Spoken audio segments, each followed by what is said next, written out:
आपने कभी सुना है उकाब? Yes. तो परमेश्वर कहता है कि हम कौन है? उकाब के समान है। उकाब नहीं पर किसके समान है? उकाब के समान है। हम कैसे उठेंगे? ऊंचे ऊंचे उड़ेंगे, हम कभी नहीं थकेंगे, हम कभी श्रमित नहीं होंगे। क्या उकाब थकता नहीं है? थकता है।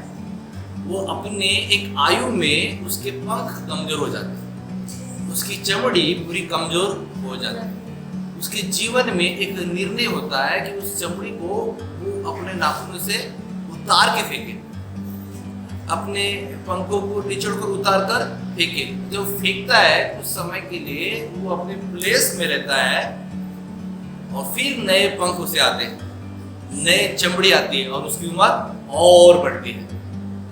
मतलब वो गिरा नहीं रहा, वो उठा, उसने छोड़ा नहीं, वो डटे रहा, उसने निर्णय लिया किस चीज का? उठने का। आप में से कई लोगों को जब मैंने भी पूछा पुनरुत्थान दिन से आपके जीवन में क्या भलाई प्राप्त होती है, किसी का जवाब था कि पुनरुत्थान से हमें उद्धार प्राप्त होता है, किसी का जवाब था कि पुनरुत्थान से अनंत जीवन मिलता है, किसी ने कहा कि हम नई सृष्टि है। हाँ, ये बातें बयान करती है वचन के द्वारा कि आपको नया जीवन मिलता है, आप नए हो गए हैं और आपके लिए एक अनंत आशा है कि मसीह फिर से आएगा आपको लेने के लिए। एक जब भी यीशु मसीह के पुनरुत्थान दिन के विषय में हम बात करते हैं, वहाँ आपको चाहे मत्ती की किताब हो, मरकुस की किताब हो, लूका की किताब हो, यूहन्ना की किताब हो, आपको हमेशा एक शब्द हिंदी में मिलेगा कि जी उठा, जी उठा। आज का मेरा टाइटल यही है, आओ जी उठे। आज का मेरा टाइटल यही है, आओ जी उठे। पुनरुत्थान दिन में इससे अद्भुत विषय और कोई नहीं है। मैंने परमेश्वर से पूछा, परमेश्वर मुझे अपने लोगों को संदेश देना है। परमेश्वर ने मेरे हृदय में यही बातें दी, तूने सीखा इस विषय पर बात कर कि आओ हम जी उठे। अभी किसी आप में से किसी जन ने कहा कि जब हम पुनरुत्थान में भलाई क्या प्राप्त होती? पुनरुत्थान में ऐसा होता है कि अब हम पाप नहीं करते हैं, अब हम चुगली नहीं करते। वाकई वाकई आप पाप नहीं करते हैं? क्या वाकई अब आप चुगली नहीं करते हैं? वाकई आप अब पूरी तरह से बदल गए? सच में हुआ है? आपको लगता है आपके जीवन को देखकर आप बदल गए हैं, या आपको लगता है कि आपके घर की परिस्थिति बदल गई है? हाँ, पुनरुत्थान केवल अपने जीवन में एक विशेष परिस्थिति के लिए चमत्कार को पाना ही इसके विषय में नहीं है। आप में से कई लोग तो हिप पूरे कहेंगे क्योंकि आपने अपने जीवन में कहीं ना कहीं मिरेकल्स को अनुभव किया है, किसी विशेष स्थिति में, परिस्थिति में अपने चमत्कार को अनुभव किया है। लेकिन पुनरुत्थान केवल एक इतना ही सीमित नहीं है कि वो एक स्थिति के लिए चमत्कार आपके जीवन में लाए। पुनरुत्थान में एक बेहतरीन चमत्कार है कि वो आपको पूरी तरह से बदल दे देता है। मजे की बात है कि हम मसीह लोग पवित्र आत्मा के सामर्थ्य में बढ़ चुके हैं। पवित्र आत्मा का सामर्थ्य हमारे भीतर है। जब हम ले हैंड, हम हाथ रखते किसी के सर पर, परमेश्वर ने छूता है और लोग गिरते, अपने आप को संभाल नहीं पाते। लेकिन जैसे ये चीज होता है तो हम क्या कहेंगे? वाह, ये व्यक्ति गिर गया, मेरे पास परमेश्वर का कुछ सामर्थ्य है। हाँ, आप अपने सामर्थ्य से किसी व्यक्ति को चंगाई दे सकते हैं, पर सेम व्यक्ति जो नीचे गिर गया था, उसने हैंड से रखने, हाथ रखने से, और फिर जब वापस वो उठ जाता है, कि आपको उस व्यक्ति में फिर से सेम वैसे उसका जीवन नहीं दिखता पुराना वाला? अभी भी उसकी बातचीत करने का तरीका सेम वैसा ही। पहले भी वो मैनरिज्म से बात करता ही नहीं था, अब अभी भी मैनरिज्म से बात नहीं करता है। हालेलुया। वो तब भी दान नहीं देता था और अभी भी दान नहीं दे रहा है। पर बाइबल ये बयान करती है कि आप चाहे दान दे या ना दे, चाहे दशमांश दे या ना दे, यीशु मसीह आपसे प्रेम करता है। ये सत्य है, ये सत्य है। आप चाहे किसी भी परिस्थिति में क्यों ना हो, परमेश्वर आपसे प्यार करता है। God loves you. Yeshu Masih आपसे बहुत प्यार करते हैं, लेकिन एक यीशु मसीह का आपसे प्यार करना आपके जीवन को नहीं बदलता है। एक माँ अपनी बच्चों से बहुत प्यार करती है, एक माँ अपने बेटे से बहुत प्यार करती है, लेकिन उसका प्यार उसके बेटे के जीवन को पूरी तरह से नहीं बदलता। हाँ, प्यार कभी नहीं बदलेगा। यदि आप पाप करेंगे भी तो भी परमेश्वर का प्यार आपके प्रति नहीं बदलेगा, लेकिन फिर भी वो पाप आपको जेल में लेकर जा सकता है। वो पाप के कारण आपकी बदनामी हो सकती है। चाहे व्यभिचार करे तो भी परमेश्वर आपसे प्यार करते हैं। यदि आप शराब पिए तो भी परमेश्वर आपसे प्यार करते हैं। पर यह सरासर धारणा गलत है कि परमेश्वर मुझसे प्यार करते हैं, इसका मतलब वो मुझे कहते हैं कि तू व्यभिचार कर ना। इसका मतलब ये नहीं कि परमेश्वर कहते हैं कि तू शराब पी ना। पर हाँ, ये वस्तुतः पूरी तरह से सत्य है कि परमेश्वर का प्यार आपके लिए कभी भी नहीं बदलता। पर आपका जीवन बदलने के लिए केवल परमेश्वर का प्यार काफी नहीं है। जैसे आप में से कई लोगों ने कहा कि हम नई सृष्टि, पुरानी बातें बीत गई, देखो हम मसीह में कौन है, नई सृष्टि है। आप नई सृष्टि हो गए, आप नए हो गए, पर जीवन वैसा ही दिख रहा है। तो पुनरुत्थान एक ऐसा इवेंट है, ऐसा क्षण है, एक कुछ हलचल हुई है। कहां पे? आत्मिक क्षेत्र में, जो झंझोड़ कर रख दी है एक विश्व को। आत्मिक क्षेत्र में एक ऐसा, उस दायरे में एक ऐसा कुछ हुआ है हलचल, जो बिल्कुल आप लोगों को पूरी तरह से बदल देती है। आपके पवित्र जीने से आप संत नहीं कहलाते। आपके यीशु मसीह पर विश्वास करने से आप संत कहलाते हैं। आप अपने कर्मों से पवित्र नहीं ठहरते हैं, बल्कि आप यीशु मसीह पर विश्वास रखने से पवित्र ठहरते हैं। आपकी पवित्रता यीशु मसीह पर विश्वास करने के द्वारा आती है, उस कार्य से कि उसने तमाम आपके पापों के लिए, आपके तमाम श्रापों के लिए, तमाम बीमारियों के लिए, सारी चीजों के लिए उन्होंने कहां पर वो उन चीजों से निपट लिया है। कहां पर? उस क्रूस पर। और यीशु मसीह चिल्लाए पूरा हुआ, यीशु मसीह चिल्लाए पूरा हुआ। यीशु मसीह ने सारे तमाम चीजों से, आपके पापों के लिए, आपके श्रापों के लिए उस क्रूस पर क्या कर दिया है? भुगतान पूरा कर दिया है। आपका कर्ज पूरा अदा हो चुका है। पर आप में से कई लोगों ने एसबीआई बैंक से लोन लिया हो, आप में से कई लोगों ने बैंक ऑफ इंडिया से कर्जा लिया हो। हालेलुया। और जाकर चेक करिए, इस पुनरुत्थान के संदेश सुनने के बाद आपके लोन से वैसी की वैसी रकम रहेगी, वो भुगतान नहीं किया गया। आपके पापों का कर्जा भुगतान किया गया। यीशु मसीह ने पुनरुत्थान किया है। वचन कहता है कि वह स्वयं कंगाल हुआ, ताकि उसके कंगाल हो जाने से हम क्या हो ठहरे? धनी ठहरे। तो एक बहुत बड़ी उस दायरे में, उस क्षेत्र में, आत्मिक क्षेत्र में बहुत सी चीजें यीशु मसीह ने आपके लिए काम कर दिया है, जो आपको करने की आवश्यकता नहीं। पर फिर भी अभी भी आप जाकर देखेंगे आपके बैंक में कितना लोन है, 4 लाख। तो वो पेड नहीं हुआ है अभी भी। यीशु मसीह ने क्रूस पर आपके लिए भुगतान कर दिया, दैट्स ट्रू। और जब आप यीशु मसीह पर विश्वास करते हैं तो आपको पापी नहीं गिना जाता, आपको पवित्र गिना जाता है। लेकिन तब भी आप बेरोजगार थे, अभी भी आप बेरोजगार हैं। तब भी आपका बिजनेस ठप था, अभी बिजनेस कैसा है? ठप है। तब भी आप भोले थे, अभी भी आप क्या है? भोले ही हैं। फिर आपके लाइफ में ऐसे लोग आ रहे हैं जो आपको लूट के चले जा रहे हैं। तब भी हमारे किसी मित्र जो शराब में जीवन जी रहा हो, उसके मित्र वही थे। अब विश्वास किया, अभी भी मित्र वही है। हाँ, पर आत्मिक जगत में परमेश्वर ने बहुत बड़ा किरदार निभाया है। जो परमेश्वर की जिम्मेदारी थी, परमेश्वर ने कार्य किया है।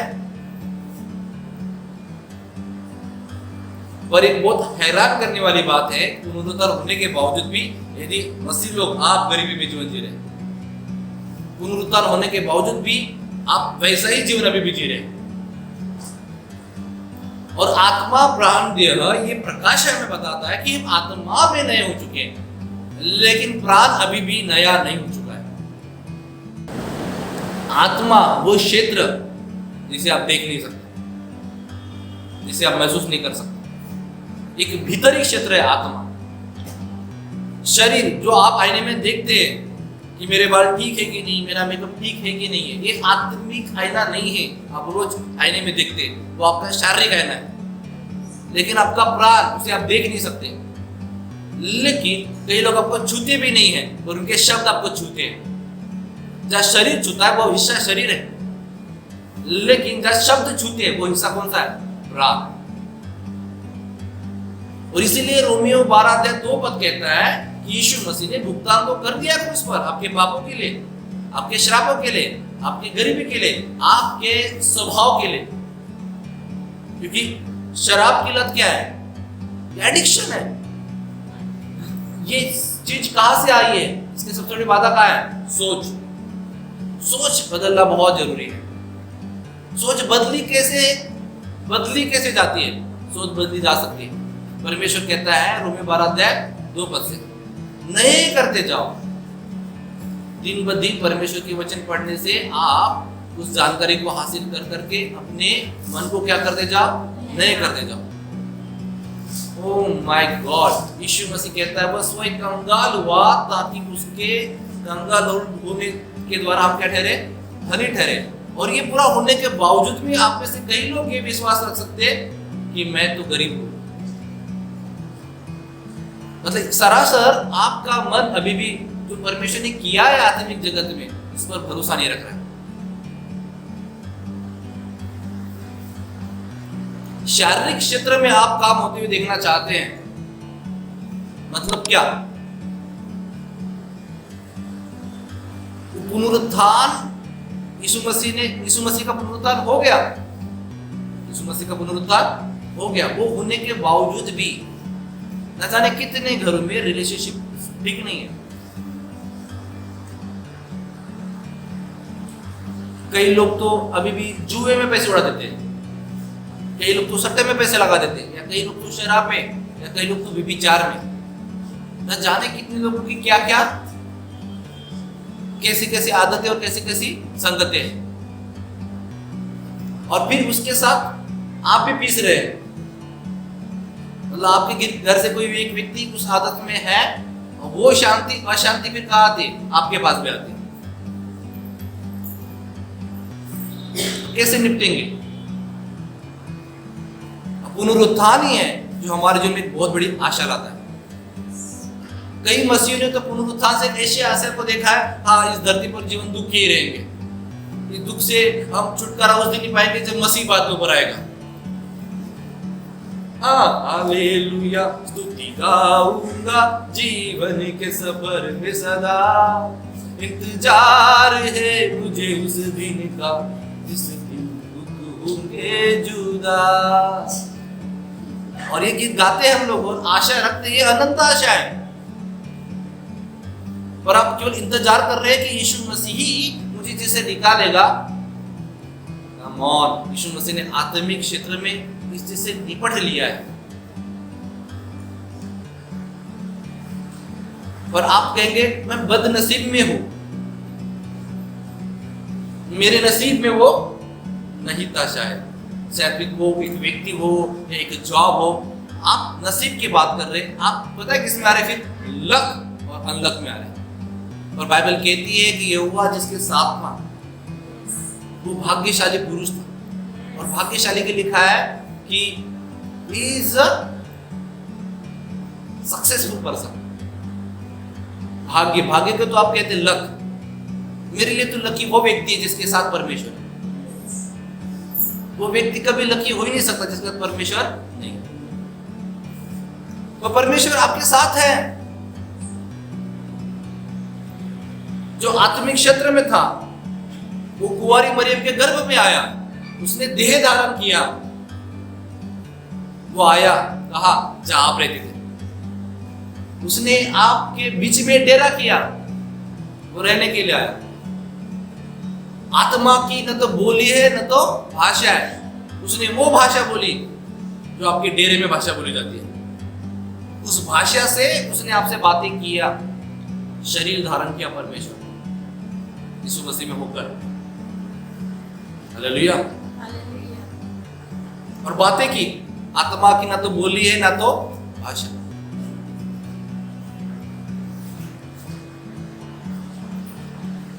आपने कभी ऐसी कुछ कहानी देखी है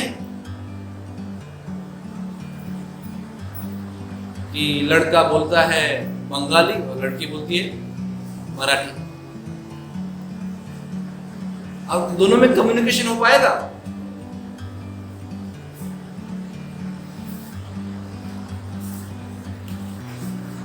पर यीशु मसीह आया यहाँ पे, बाइबल बताती है कि आत्मा की न बोली है ना भाषा है, उस भाषा में बात किया आप लोगों से जहां आप हैं।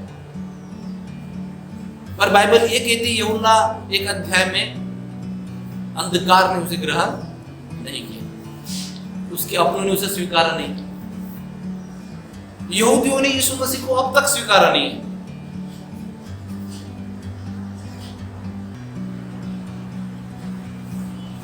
उसके घर ने उसको स्वीकारा नहीं।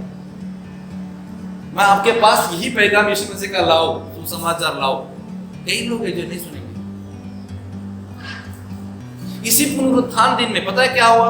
सुबह सुबह जिसमें 7 दुष्ट आत्माएं थे, वो मरियम मगदलीनी दौड़कर चली गई कब्र में। तो उसने देखा, उसको हैरान करने देने वाली बात थी जो हो रहा था वहां। क्या देखा उसने?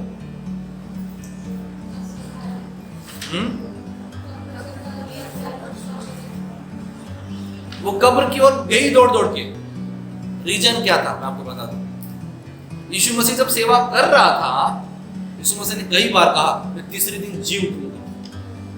और यीशु मसीह ऐसे नबी थे, ऐसे पैगंबर थे जिन्होंने बड़े बड़े मिरेकल्स किए थे।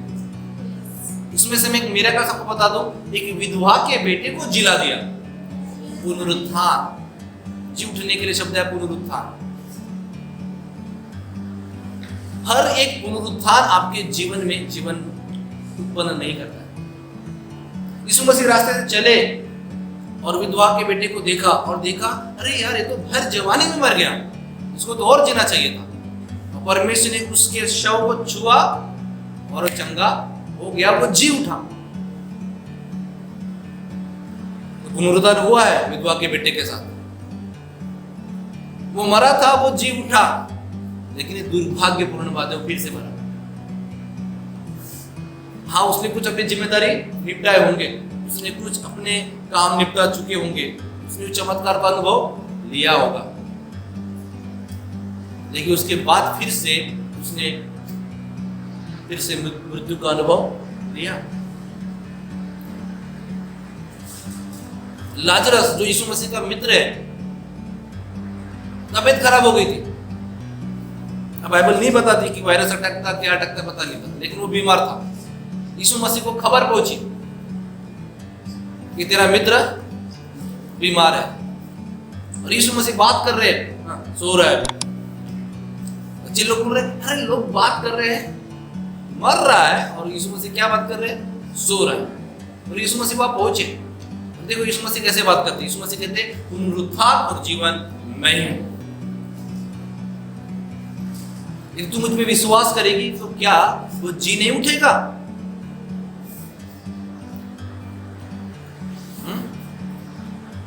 और मार्था क्या कहती? हाँ प्रभु वो उठेगा, मैं विश्वास करती वो पुनरुत्थान में उठेगा। अब ये पुनरुत्थान बहुत अलग था। यीशु मसीह बोल रहे थे कि यीशु मसीह कह रहे थे कि पुनरुत्थान और जीवन कौन है? मैं हूं। तू विश्वास करेगी तो तेरा भाई जी उठेगा। बोले हाँ प्रभु मुझे पता है वो उठेगा। दोनों बहनें तो यीशु मसीह को रोक रहे थे, बोले कि वो तो वह 4 दिन हो गए उसको पूरे, पास मार रहा होगा। लेकिन फिर भी यीशु मसीह क्या कहते हैं? पत्थर हटाओ। यीशु मसीह कहते पत्थर हटाओ।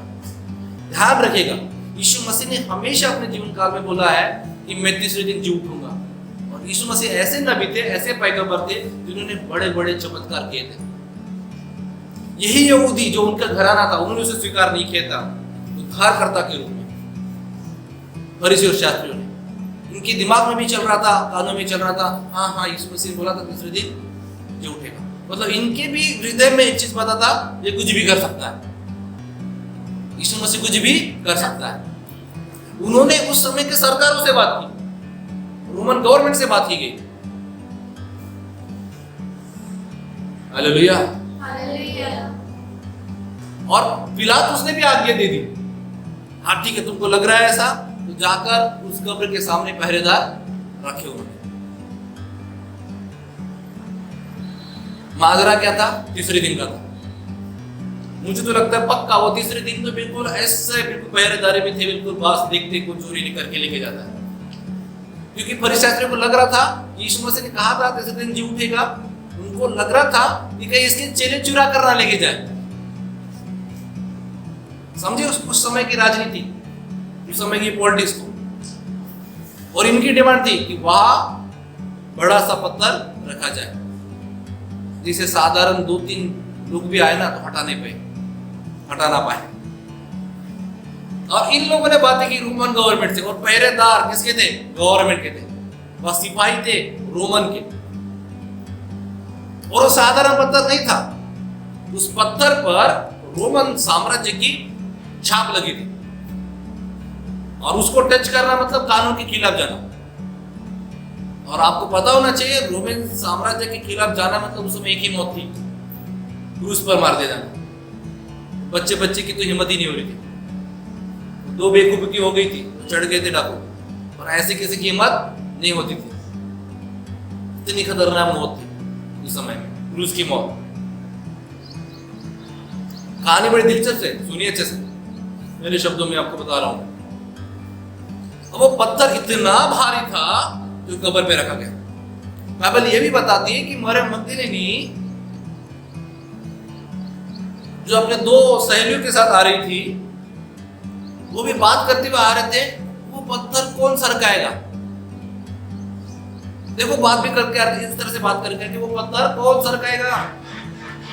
और एक किताब तो बताती जैसे वो बोल रहे थे, दिखते क्या है कि पत्थर लुढ़का हुआ है। Oh my God. और दूसरी पत्र ये बताती है कि पहरेदार तुमको वही थे, अचानक स्वर्ग से बहुत बड़ी बिजली आई और पत्थर पर बैठ गई। स्वर्गदूत बैठ गया उसके ऊपर, पत्थर पर, और उस बिजली के स्वरूप को देखकर सिपाही थर हो गए। वही वो मरे से हो गए, मरे नहीं गए लेकिन मरे से हो गए। भाई ऐसे उन्होंने अनुभव किया जो जिंदगी में वो सोच नहीं सकते थे, कल्पनाओं से परे अनुभव लिया उन्होंने। मतलब यहां से फरीसी लग गए थे, यहां से चेले लोग लग गए थे, और उधर से पूरा स्वर्ग का राज्य भी लग गया था इस चीज के इलेक्शन के लिए। तो समझिए कितना बहुत बड़ा क्षण था आत्मिक क्षेत्र के लिए। हस्तक्षेप चेले लोगों का भी, हस्तक्षेप फरीसी शास्त्रियों का भी, और सीधा स्वर्ग से भी हस्तक्षेप। स्वर्गदूत आया। अब एक पत्री में बताया गया कि स्वर्गदूत आया, और एक पत्री में बताया गया कि 2 स्वर्गदूत थे। अब आप भीतर की बातें करते थे। वो स्वर्गदूत मैसेज देते स्त्रियों को और कहते हैं कि क्या तुम्हें नहीं पता आज के दिन वो जी उठा है? क्या तुमने उसकी भविष्यवाणी नहीं सुनी थी? और दौड़कर चले जाओ, तुम्हारे पहले वहां मिलेगा। हालेलुया। हालेलुया। ये पूरा बैकग्राउंड स्टोरी का बाइबल तो ये बताती है कि ये गए, महिलाएं गए, बताने लग गए।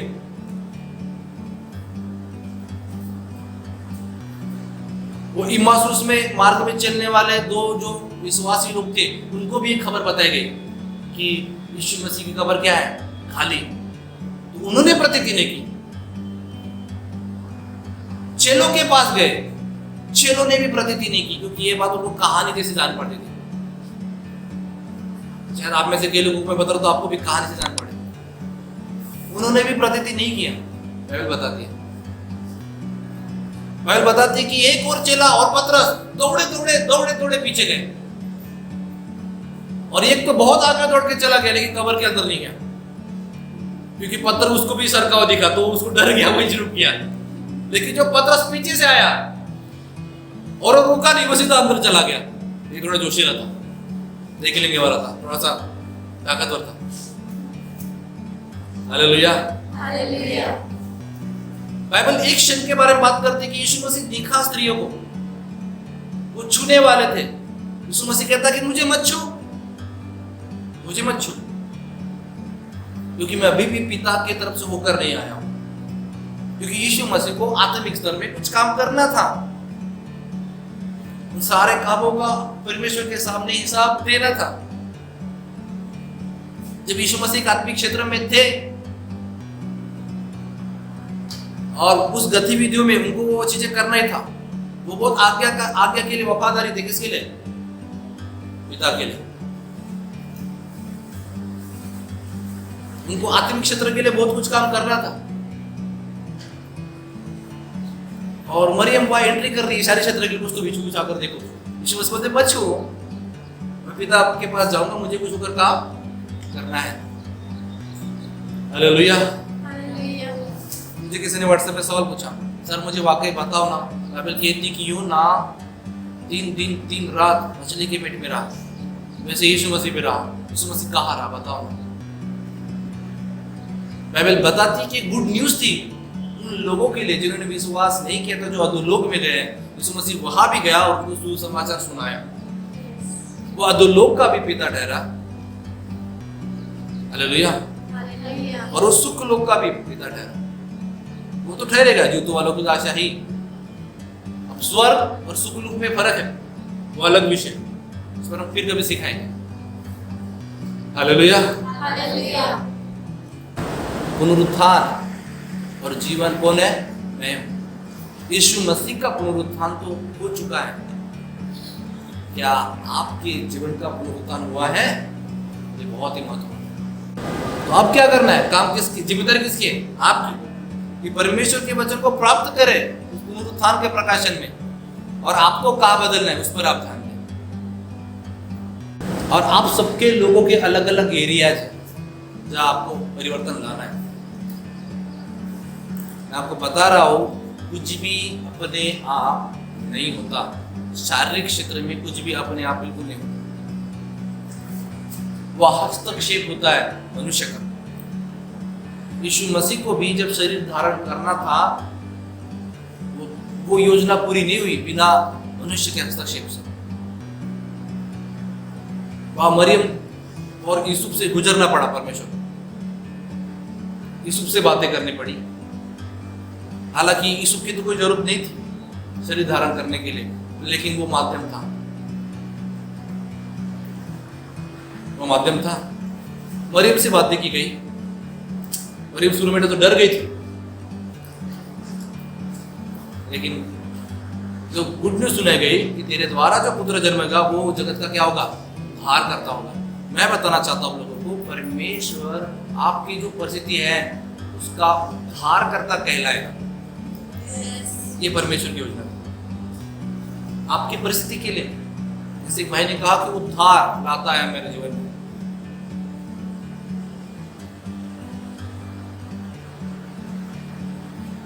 क्या मतलब है? क्या मतलब है? मतलब मेरे लिए तो इस प्रकार से कि कोई माँ बेटी को खाना खिला रही है और अचानक उसको पता चलता है कि खाना क्या है? बासा है, और बोलते बासा खाना मत खा, वो बासी प्लेट उसके हाथ से ले लेती है। तो यीशु मसीह क्रूस पर जब मरा आपके लिए, तो उसने आपके पापों को पूरा ले लिया, और अभी तो भूखे ही है आप। हालेलुया। वो बासा पेट तो ले लिया, और बेटी को तो अभी भूख लग रही है, तो माँ क्या करेगी? एक फ्रेश, एक नया थाली देगी, ये खा, ये स्पेशल। तो आप बस इसमें आनंद मना रहे हैं कि यीशु मसीह ने मेरे पापों को ले लिया, नहीं, इसमें आनंद आएगा ही नहीं, इसमें केवल समाधान हो सकता है।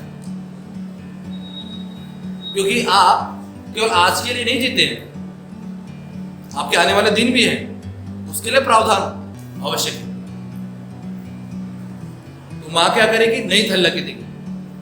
ये इसी तरह से है कि आपके मोबाइल में पुराना डाटा था, पुराने गाने थे, वो आपने डिलीट मार दिए, लेकिन अभी भी मेमोरी खाली है भाई।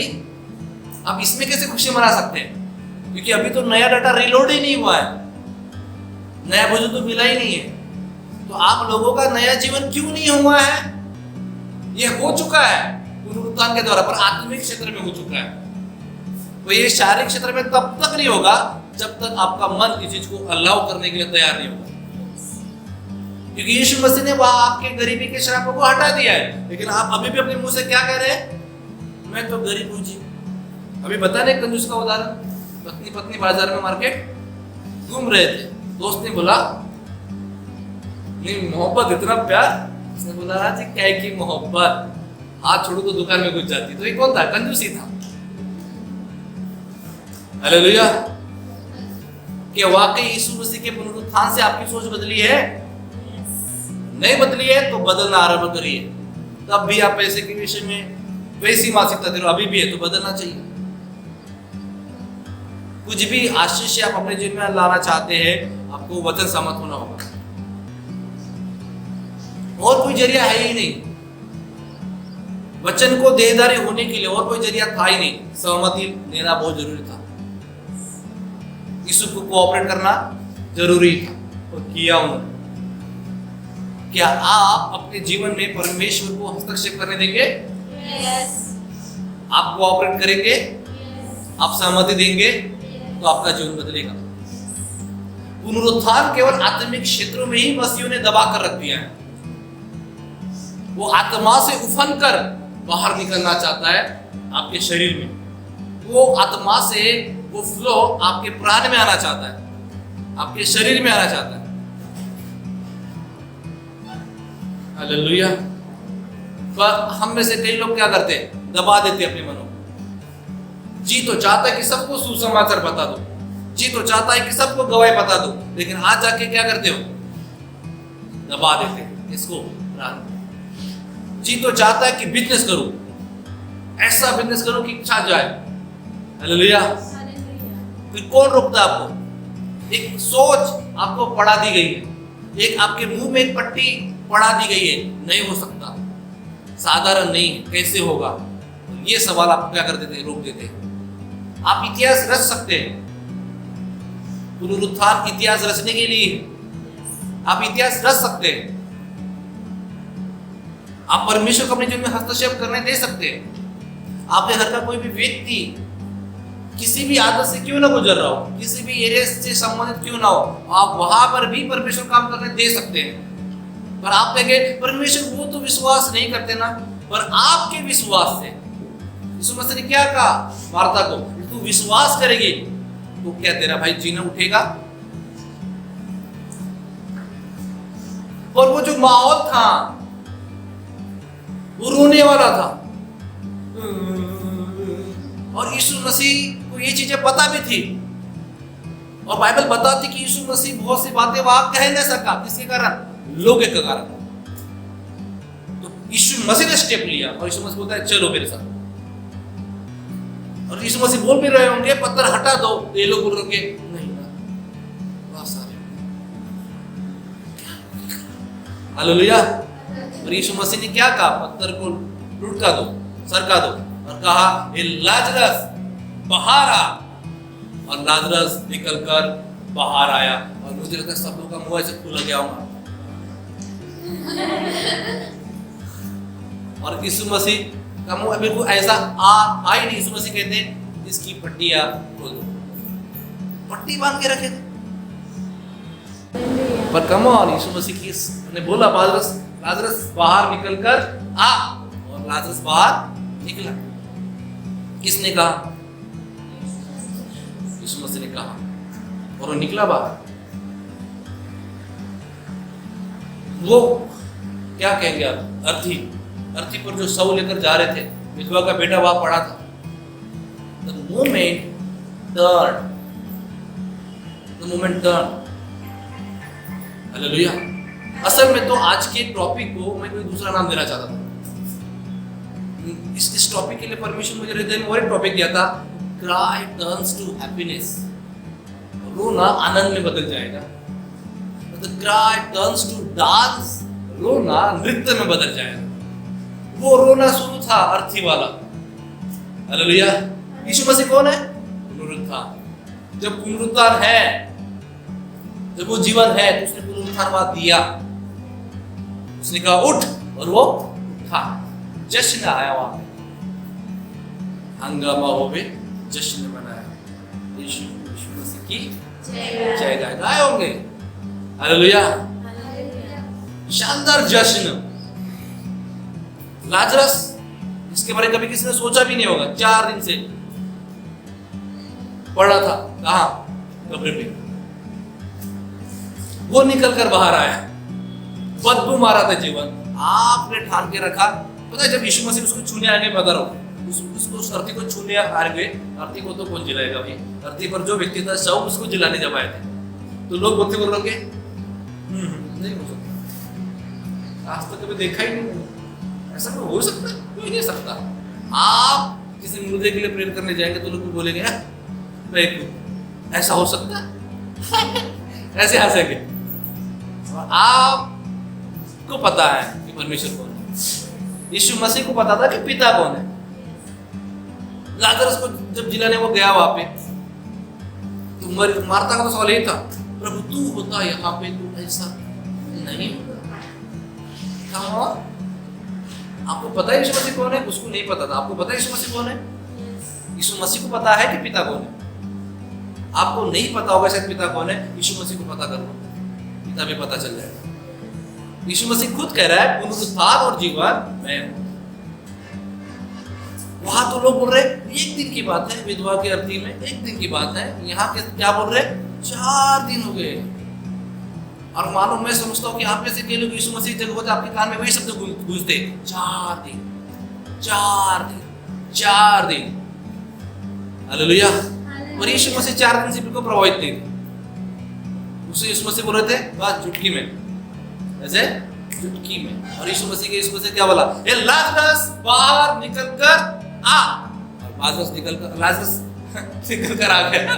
लाजरस बोल रहा था, लाजरस निकल कर बाहर आ गया। माय गॉड, मैं आपको बता रहा हूँ, बहुत शानदार बात है। आप बोल रहे हो, आप में से बहुत से लोग बोल रहे हैं पता है मुझे पास, आप बोल रहे हैं पूरी चीज पता है, रट लिए मसीह जीवन में 10 साल पूरा पता है।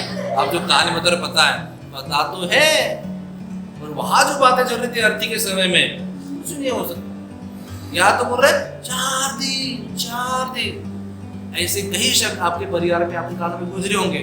नहीं हो सकता, नहीं हो सकता, कुछ भी नहीं हो सकता, पागल है तू, अरे कुछ नहीं हो सकता। ये शब्द गुजरेंगे कानों में और आपके हृदय में आ जाएगी। हो सकता है, हो सकता है। यीशु मसीह में मैं सब कुछ कर सकता हूँ। आपके शब्द में यीशु मसीह में सब कुछ कर सकता हूँ। बस यही सोच है जो हम उस समय नहीं रखते, वो रोकती है बहुत बड़े चमत्कार से।